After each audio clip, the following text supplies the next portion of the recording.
Do you find yourself dreaming of owning your own baking business? Then you're in the right place. Hey, I'm Lauren, the host here at the Sugar Coated Dreams podcast.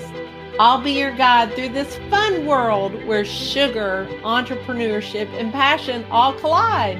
So grab your cup of coffee or your glass of wine and sit back and hear stories of wonderful entrepreneurs in the baking industry. Hello, everybody. Thank you for joining us for the podcast today. And I have the cutest baker on, and you are going to love her as Ashlee. When I would see you on the internet and on Facebook and Instagram, I could tell that you were nice. You just had that nice vibe. But when I met you in person, I'm like, oh my gosh, she's as nice in person as she appears. Oh my gosh, you're going to make me cry before the podcast starts. But no, I was going to say the same thing. You are such a warm light. Even when I met you, I just wanted to give you a hug because your personality and your heart just radiates.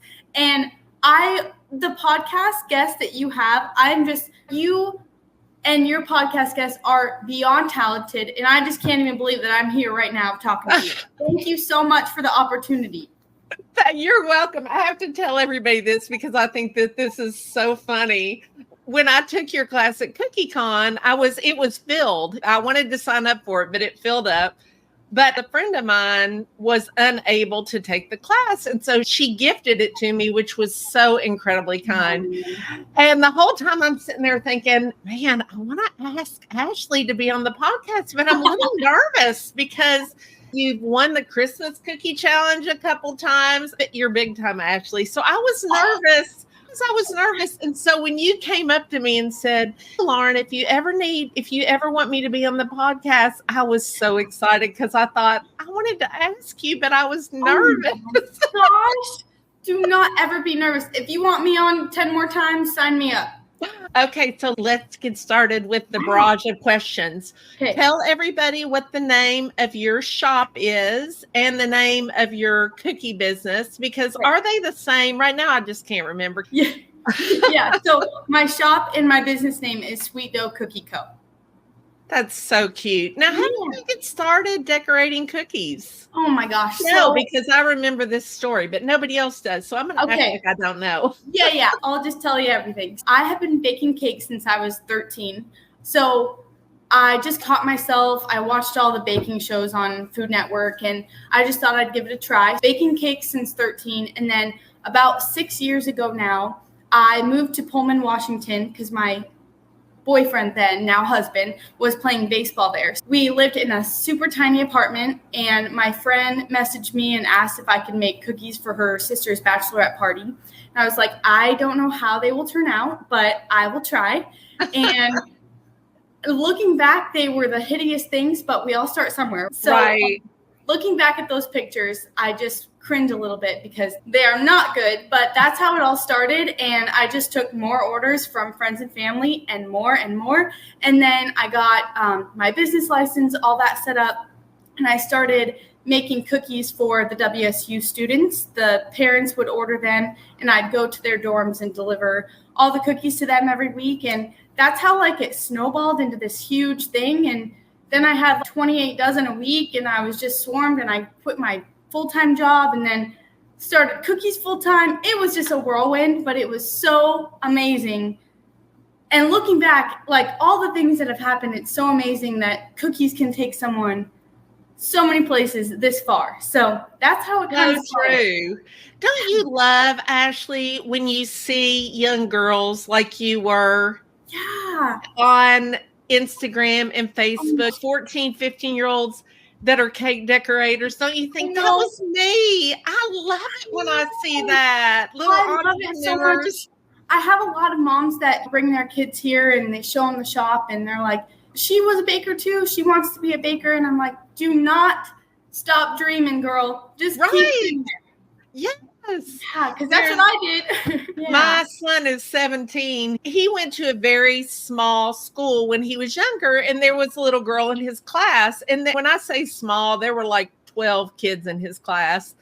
And this little girl who's probably 18 now too started baking cakes when she was very young. And I look at what she has been able to accomplish, and she is doing an unbelievable job. Oh, and I think, man, I started decorating cookies when I was almost 50. Imagine what I could have done had I started when I was 13. Oh my God. Yeah, I don't know. Once you find your passion, I just say stick with it. If it's your passion, don't give it up. And you could find your passion at 13. You could find your passion at 50. So you just never know. I'm the good example of you're never too old, and you're the good example of you're never too young, right? That's true. That is very true. Yeah. So tell us about when you opened your brick and mortar. Oh my gosh. So I opened my brick and mortar 3 years after opening Sweet Dough Cookie Co. So before that, I was just doing custom orders, shipping everywhere, and just didn't have a storefront. And then it was always the dream, though. I just didn't know when it was coming. Yeah. And me and my neighbor were walking the neighborhood, and we passed this shop, and it had a for rent sign on it, and it was full of trash. It was a doozy looking shop. But I called the guy, and I got to look at the place, and I just knew that this was it. It was going to take a lot of work, but this was it. I had no business plan. I had no plan of action. I just knew I needed to get in here, make it cute, and the cookies will come. It'll all come to me. Then I found out I was pregnant, got super sick. That kind of stalled everything for a while. Then I felt a little better, and that's when we just completely renovated this whole space.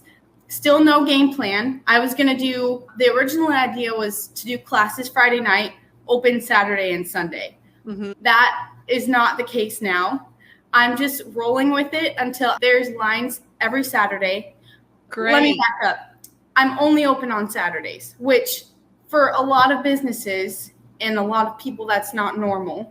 And I got to get a lot of slack for it still, but it's the only thing that I can do. I'm here Monday through Saturday, prepping for Saturday. Yeah. And it's just one day we sell out about noon to 1 every Saturday. Uh-huh. I just feel like I don't even know what direction I'm talking in now, but yeah. Every Saturday, 9 a.m. sell out, and then I make as many cookies as I humanly possibly can for Saturday, and then once we sell out, we're done for the week. So, well, you have a baby, so that's perfect because you can have your dream job, but you can also hang out with your baby. Right. Babies are only babies for a short time. I know, and for a while, he was coming to work with me every day.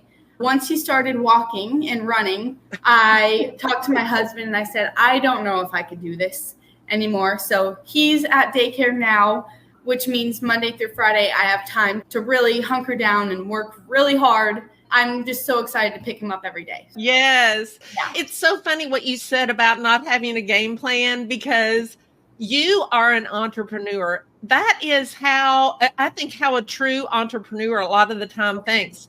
Let's just get it done and then let's figure it out afterward. Right. I never really realized that, but I was on a podcast a couple months ago and a friend of mine was telling me about this. And I thought that is really true because I think real entrepreneurs, we don't think about, and maybe we should. It's good to have people in your life to think about all the details, but we have an idea and we're like, I'm going to do it and I'll figure out the details later. Yeah, that's exactly what happened. Exactly. To the T. I'm like, I don't even know what I'm going to sell. I don't know when my hours will be, but at least I have a storefront. That's me when I started my cookie cutter subscription box. I had an idea.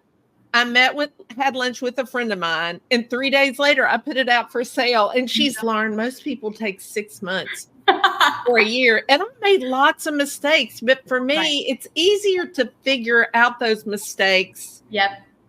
While things are happening. And luckily, people who buy cookies are sweet and cookie cutters, and no one got mad at me. I made lots of mistakes. Oh my gosh, that is so cool though. It's when you unravel the hose and it has kinks in it, you could just go and fix the kinks. That's exactly what it is with a business. I remember when I was on the Christmas cookie challenge, and you probably remember this too, they asked you, what's your style? And I thought, I did a little bit of everything. So that was really hard for me. When I think about your style, I think you're very unique. You use lots of texture. Yep. And so tell me in your own words, what is your cookie decorating style? I love greenery and florals, and I love like just thinking outside of the box just a little bit and using techniques that you don't really see in every cookie set. I just like to try something new in every set and take myself out of that comfort zone a little bit. Again, love florals, love greenery. I could do that all day long. I love just anything besides characters. I know, characters. Oh my goodness, that's just not my cup of tea. I could do, that's not my jam. And I know it is for some people. I just can't get them to look clean and cute, and I'd stay far away from that. When I first started cookie decorating, so this was probably 6 or 7 years ago, someone asked me to make a character set, and I don't remember what the characters were. I think I blocked it out of my memory, but they were hard. They took me days and days because I didn't really know what I was doing. It was lots of colors, lots of detail, but I made them and I was really proud of them. And I thought to myself, I'll never do this again because it was so time consuming and really stressful, not tons of fun. I know. Well, you know what I did? I put them, this was before I had a lot of the equipment and the dehydrator and the drying rack. So I put them in the oven. Okay. You know what I'm going to say next? Put them in the oven to dry. These cookies that had taken me days. And the next morning, I turned the oven on. No. I did. And I remembered about 10 to 15 minutes in, and I was like, and I went in and I opened up the oven and I started like ugly crying. Oh, I'm sure. Sobbing. And my husband comes in and, what's wrong? What's wrong? I said, I ruined these cookies that I make. And he's an optimist. He said, we're going to be able to fix them. I'm like, no, we're not. What did they look like? What? What did they look like when they came out? Were they melted? No, the icing, there was lots of white and black on these cookies. And they all bled together, and I had to remake them. And it was, oh my gosh, my heart. The second time wasn't quite as bad, but that's my most terrible cookie story. Do you have a terrible cookie story? I just remember those late nights when I was going from my full-time job to home to make cookies. I remember now this is so bad. My mom, if you're listening, forget I said this, but I would fall asleep and sleep through my timer when the oven went off.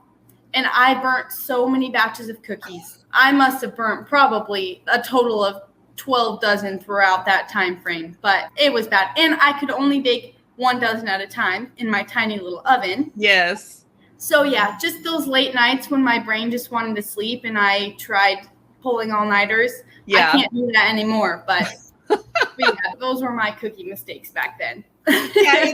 People see Instagram and they're like, oh, everything's easy. They never have any problems. And I'm like, oh, if you only knew the stuff that we go through as cookie decorators. I know, especially now with my drop cookies, I recipe test all the time. Oh my gosh, the amount of butter that I've wasted makes me want to throw up. Yes. Because butter's expensive right now. It is expensive. I know yesterday I went into the grocery store and they had Land O'Lakes on sale and I felt like I'd won the lottery. When you see a deal, you can't pass it up. You want to buy the whole store. Let's move ahead a little bit to the Christmas cookie challenge because you are not just a one-time winner, Ashlee. You are a two-time winner. So tell us how that came into being. How did you get on the first show? And then how did you get invited back to the second one? Yeah, way back when, like I said, when I first started doing cakes, the Food Network was up high on my dream list. Didn't even think it was a dream. I never knew that it would come into fruition. And when I started cookies, probably the first 6 months, which again, looking back, you just cringe at the cookies that you did. I applied for the show and I didn't get an email, a call back, anything. I'm like, okay, yeah, that makes sense. And a year later, I got a call from a California number, and I'm so glad I answered it because I never answer those calls. And I answered, and I forget what her name was, but she said, I'm so-and-so from the Food Network Christmas Cookie Challenge. She was a producer. And I ran outside and started jumping up and down silently while she was talking. And I just could not believe my ears. And then that whole experience, they, pay for your flight, they pay for your hotel. You feel like you're on cloud nine. Yes. It was the coolest experience, meeting everyone, just from all over. And they make cookies too, so you get to talk about cookies all the time, the whole time you're there. That whole experience was such a blur, but I was a hot mess, just running around with your head chopped off trying to make good cookies. Yes. It was intimidating. The ovens are new. The kitchen space is new. Everything was new for me. And then you have that time crunch too. So I think my goal, this is probably a weird mindset, but my mindset was just I can't lose. Yes. That was the whole thing. I'm just going to do as best as I can. And that's what I did. I tried to. So that was my whole mindset going in. There wasn't any other option. Good for you. Are you competitive? I don't know. I don't know. I did tennis and cheer in high school. So those aren't the most competitive sports, I'm very competitive with myself. I'm not competitive with other people.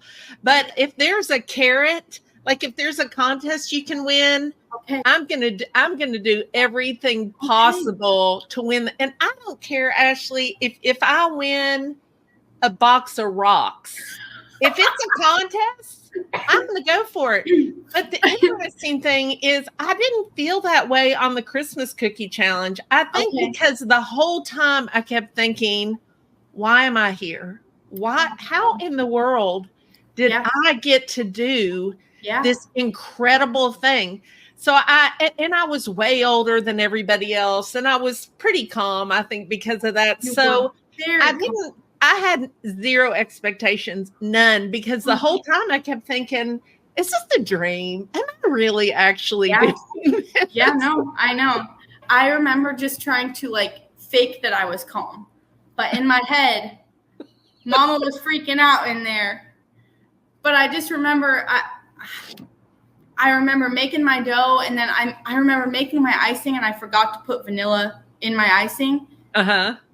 And I knew that if I said, shoot, I forgot to put vanilla in, the camera crew would come right to me. Yeah. So I just added it in. Every time I would mix the color, I'd add a little bit in. Thank goodness I did. But it was, and then somehow I won. And then 6 months later, I got another call saying that they were going to do the All-Star Challenge, the All-Star episode. And after I got home from the first challenge, I told my husband, I'm never going to do that again. Just because of the stress of it all, the anxiety and the lights and the sweaters, and you're just running around sweating the whole time. And then I was like, yes, sign me up. Sign me up.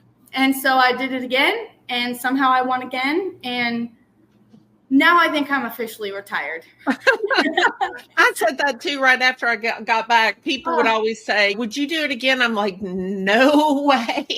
But now I think, I do it again. I think it might be like childbirth. You do that, you birth a child once, and you're like, I'm never going to do that again. And then you have another kid. Maybe it's just, you just forget about how much pain you were in. Right. So tell me how you started teaching classes, because do you still teach classes? I know you teach at CookieCon. Yeah. So the one problem I have here now is just finding a venue. The venue that I used to teach at last holiday season is now not a venue anymore. Okay. So I feel like I need to find the perfect venue around here in order to do classes again. My last class was last December. Okay. And I love teaching so much. I love being in a room full of people that just want to have a good time, decorate cookies, just chat with the girls, have a good time. But I started teaching classes probably about 2 years into decorating. And that's just a whole nother passion. I just love it so much. And just having people show up that want to learn from me is a honor in itself. Right. It's just the coolest thing to just see people show up and, want to know how to decorate cookies, or they want to learn how to decorate cookies for their child's birthday party or their baby shower. And I say, go for it. It's so fun. It is so fun. So what caused you to decide to teach classes? And the reason I ask you that is that's something that I decided pretty early on that I wanted to do from a money standpoint. I was working and I wanted to be able to replace my income. And I thought, what can I do? I knew the amount of money that I wanted to make. And so I didn't want to make that many cookies. I was baking out of my home and my kids were young and I just didn't want to make that many cookies. I couldn't physically make that many cookies. So I thought, what else can I do? And so I thought about teaching classes because classes are fun.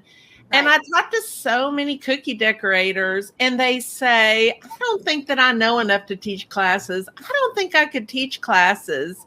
And so I want to break that mindset in people, because my impression is that when people come to take cookie classes, they're not expecting to be a professional cookie decorator, right? They just want to have fun. So tell me how you came to the decision about doing that. And then what's your philosophy about why people come to classes? This podcast is brought to you by The Cheerful Box. The Cheerful Box is a monthly cookie decorating subscription that brings joy and creativity right to your doorstep. Inside, you'll find a unique collection of cookie cutters, a stencil, clip art, and a step-by-step tutorial on how to decorate all of the cookies that you can make with the cookie cutters in the box. It's the perfect way to indulge in your passion for baking and take your skills to new heights. So after you listen to the episode, be sure and check out the Cheerful Box. Don't miss out on this opportunity to receive a monthly dose of baking magic delivered right to your doorstep. So visit our website and check it out today. Now let's get back to our podcasts. Okay, so I think bringing it back a little bit, as a new cookie decorator, I feel like the skills that you should have a good understanding. You should have a good sugar cookie recipe that doesn't spread, like a signature true recipe. And then just understanding different icing consistencies. I think once you have that down and know how much water to add or need a detailed consistency or a flood, you could teach a class. I promise you that. So I think don't be scared about being this perfect sugar cookie decorator in order to teach classes. If you could teach them how to flood and how to make a clean, cute cookie, it doesn't have to be like a super intricate cookie. Right. They'll appreciate you and your skill, regardless of what your skill is. You just have to have a good understanding of decorating. And my philosophy, did you say on why people want to take classes? Yes. It's so fun. If I wasn't a cookie decorator, even now I am a cookie decorator, I'd go to a class with my friends on a Friday night and just have fun. It's not set in stone that we're going to a class. We have to be prim and proper. You could have a great time, learn a new skill. Yes. Hang out with the girls or your husband for date night.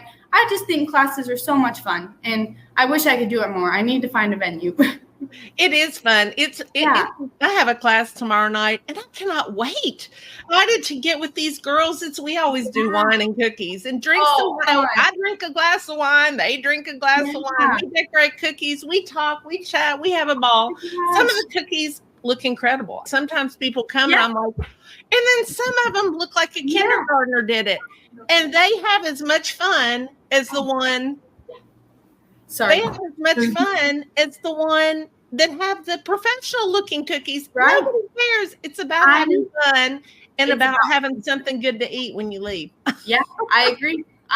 And when I teach at CookieCon, I feel CookieCon is a whole different ballgame than teaching local classes. Yeah. Because everyone is beyond talented. And it's the imposter syndrome there for sure. Like, why do I get to teach classes here? You can teach the class. Everyone could probably teach my class that I taught. it's just so cool having this class that I made up, teaching it to 25 people, looking around the room and seeing how amazing these cookies are. Yes. And oh my gosh, this is the coolest thing.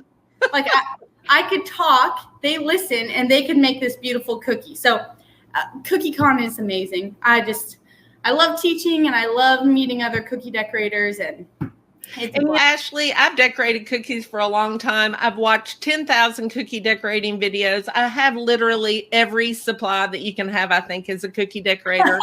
And I learned things in your class that I had no clue how to do. Using the rocks, the royal icing rocks to make the fireplace. I have never seen that done. Okay. So that's one example. The other thing is making the little picture to go on top. So I could just go on and on. I didn't know how to do this. I didn't know how to do this. I didn't know how to do this. Oh, good. That's so good. And that's exactly what I wanted out of the class. I wanted I just threw in every single technique that I thought would be beneficial for someone to know. I put it into a class, and that was the goal of mine, is just to teach as many techniques as possible. So I was going to ask you, and we've talked a little bit about it, but do you have one thing that you can think of that has been really rewarding as a cookie decorator? And while you think of that, I'll tell you what mine is, because I've never shared this on a podcast, and it was the most incredible experience. So my nephew has a life-threatening illness called Hunter's syndrome, and he's doing great. He's a miracle. Okay. He's 20. He just turned 29, which makes me feel really old. And he really is doing fantastic. But when he was young, he was the recipient of a Make-A-Wish because we didn't know how long he was going to live. He has a very rare illness. And at that time, there was no medication for it. And there is now. So several years ago, I signed up to be a Make-A-Wish volunteer. And one of the children in the Make-A-Wish program wanted to have a gingerbread baking party. Oh my gosh. I had forgotten about this until just now. Oh my gosh. I cannot even tell you what a joy that was. Oh my gosh, yeah. I made the cookies. I took them over to the house along with the Make-A-Wish coordinator and this little girl who was a cancer survivor. And her two brothers and her parents made gingerbread houses. And I thought, never in a million years would I've ever had the opportunity to do that had I not been in this cookie decorating industry. And it was an amazing experience. Oh my gosh. And she's going to remember that for the rest of her life. I can remember that for the rest of mine. And I'm glad I was talking about this because you have so many wonderful experiences in your life. Sometimes you forget that. It's just bringing me happiness just even thinking about it. That's amazing. Do you have anything that you can remember being really special? Man, nothing that'll top that one. It could have even been a conversation you had with someone at a cookie decorating class or something that happened on the Food Network. Honestly, I think taking a step back and looking at this little timeline of my life, I honestly think that the most rewarding is having the storefront. Yes. Because of all the hard work and all of my family, my husband, my mom, my dad, everyone's hard work for this one store, and then having a line of customers that come every single Saturday. I think that's truly the most rewarding because I get to know all of these customers that have turned friends. Yes. I get to open the shop every Saturday, and somehow there's still a line 2 years later. And it's just, this is another one of my little babies, and just seeing it kind of form and like taking that step back and looking at it as a whole, I think that's one of the coolest things that I can say that I've ever done. And in business, it's so hard to be a small business right now, especially a storefront, just with the price of butter and eggs and powdered sugar's gone up, everything. It's just so cool to see that, I'm making it and I can make it. And I think that would be the one of the biggest things under my belt, probably. Isn't it fun too, Ashlee, to think about those people that wake up on Saturday morning and think, I got to go get my cookies. They're laying in bed thinking, I got to get out of bed. Isn't that amazing that you're having that type of impact on people's lives, and that they're taking those cookies and they're sharing them with their family and their friends. And that's amazing. I know. It's really cool. And even my husband was like, I'd never wait in line for cookies. I'd never do that. I'm like, I'm glad people do. So are you all geared up to for the holiday season? Because you're getting into crunch time soon, which is hard to believe because it's not even Halloween, but people are already thinking about Christmas. I know. I feel like I'm already in crunch time, getting all the materials, the packaging boxes, the ribbon. Just, you have to honestly get in the mindset too, because it's really go time. And luckily, my husband is a home ec teacher and construction teacher at the high school up north. And so he gets off around 3 every day. So when I have to work my long nights, I drop Mickey off at daycare. He picks Mickey up from daycare. They go home, and I could just work as much as I need to. I feel like the holiday season has already started. I'm already doing Halloween cookies. After Halloween, it's Thanksgiving and then Christmas. And just those 3 months are a little intimidating, but we can do it. We can do it. So you sell a lot of drop cookies also, right? Yes. Now, how do you want to talk a little bit about how you developed your recipes? Because I know that is not an easy, it's fun because it's science, but man, that's not an easy thing. No, it's not. And like I said, I have a lot of wasted butter here.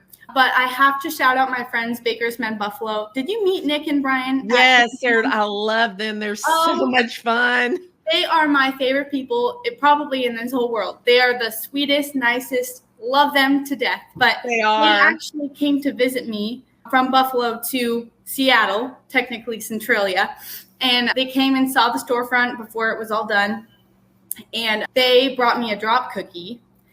And they brought me a couple, probably a dozen. And Dugan and I had some, and we just loved them. So I asked them for the recipe, and they sent it to me. And I took different parts out of it. I tried making a cookie without the ingredients that they used, subtracting and adding. And that was my signature, my base recipe. That's and then I added fun. Yeah, it's crazy. So thank you, Brian and Nick, for that one. But other than that, I have different recipes now that I like. My molasses cookies totally different, or my brown butter cookies totally different. But I just experiment and play as I go. I don't want them super flat. So you have to find that ratio of flour and baking soda, baking powder. And it's truly a science, man. It is. Yeah. It is. When I had to develop the recipes for the Food Network, that was the thing I thought, I don't know how to do this. I'm not a recipe developer. So I did exactly what you said. I found my favorite recipe. And then I took out things and added things based on the science.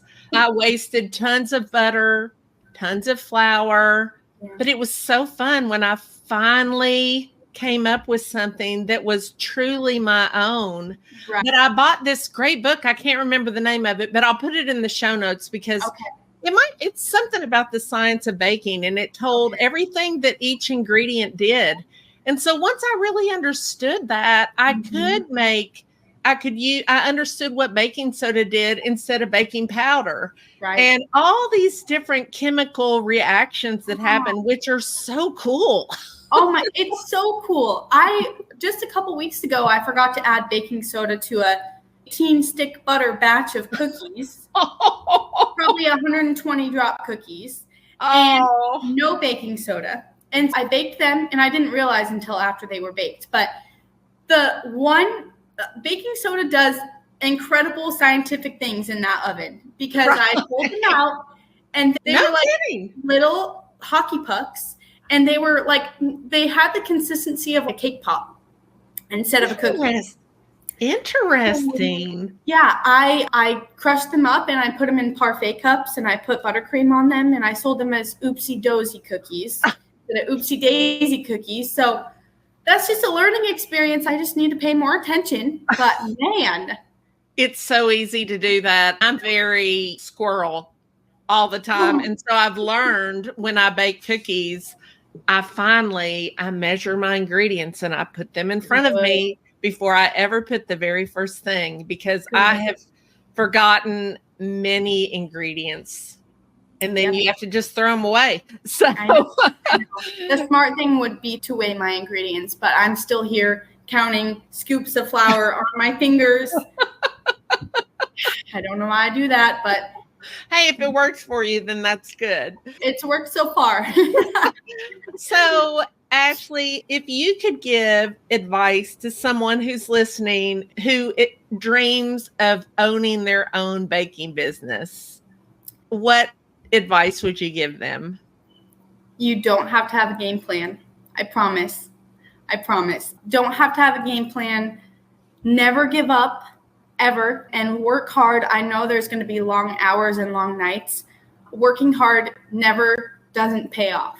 Is that what it always pays off? Yes. Yes, working hard is probably the key because it takes a lot of work. But just if you have a dream, don't lose that dream because it's going to happen if you want it to happen. Yes, absolutely. I think that's the only advice that I could give is that game plan one is very true too, because no business plan, no anything. And I just winged it.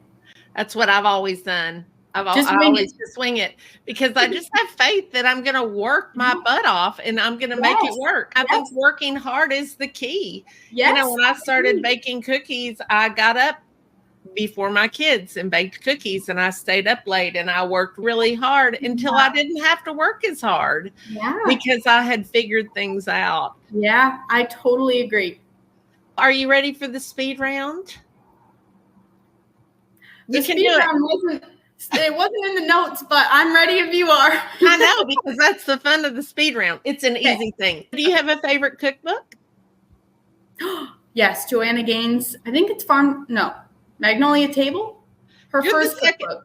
You're the second person to say that. I'm going to have to get that one because I love cookbooks. That's why I always ask people that question because I couldn't answer that question because it changes every day because I just love reading cookbooks. I do too. The Food Network magazine is fun too because I love looking through those. But Joanna Gaines, if you're listening, love you so much, girl.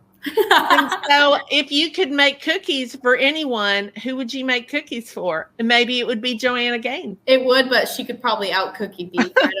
I don't know. But let's see. Taylor Swift is my answer. Did you go to the concert? No.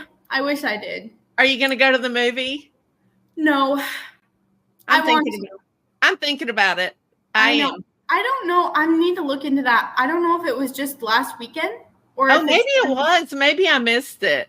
Maybe I did too, but we were sick and just wasn't ready to sit by myself in the theater. I have a 17-year-old son who would not go with me, but maybe if I say I'll take you out to dinner beforehand, it might be fun. I'm sure he'd love singing with you. I doubt that, but I would enjoy. I think I would probably embarrass him, but I think it would be fun. And then lastly, tell everybody where they can find you. Where is your shop located? Because some of our listeners may live close by. Yeah, so I'm in Centralia, Washington. It's in the middle of Seattle, Washington, and Portland, Oregon. So I'm right in the middle, like an hour and a half away from each of those destinations. My address is 602 West Main Street, Centralia, Washington. My website is sweetdoughcookiecove.com. That's where you could place your pre-orders to come pick up on Saturdays. And then my Instagram is at sweetdough.cookieco. Perfect. I think that's it. I'll put it in the show notes. Okay. I'm so glad that I got to talk to you. You are the sweetest. You just are a doll. I just absolutely adore you. So I hope to see you at the next Cookie Con. No, we're Austin, Texas. Yes, it'll be here. It will be here before we know it. I know. I don't know. I don't know if I'll be teaching yet, but we'll see. Even if you're not teaching, I hope that you're there. So that'll be fun. Yes. But I appreciate you taking the time. I'll let you go. I know you have a shop to work at and mom responsibilities, but I hope to talk to you again soon. Yes, Lauren, thank you so much. You're welcome. See ya. Okay. Bye. Bye. Hey, thank you so much for listening to today's episode. If you enjoyed it, don't forget to subscribe to the Sugar Coated Dreams podcast on your favorite podcast app. Also, please take a moment to rate and review this podcast. That way, all your friends will be able to find it too. A new episode will be released every Thursday. Until then, remember to keep dreaming big and never underestimate the power of a little sugar and a lot of passion. I'm Lauren, the Cheerful Baker, and your host here at the Sugar Coated Dreams podcast.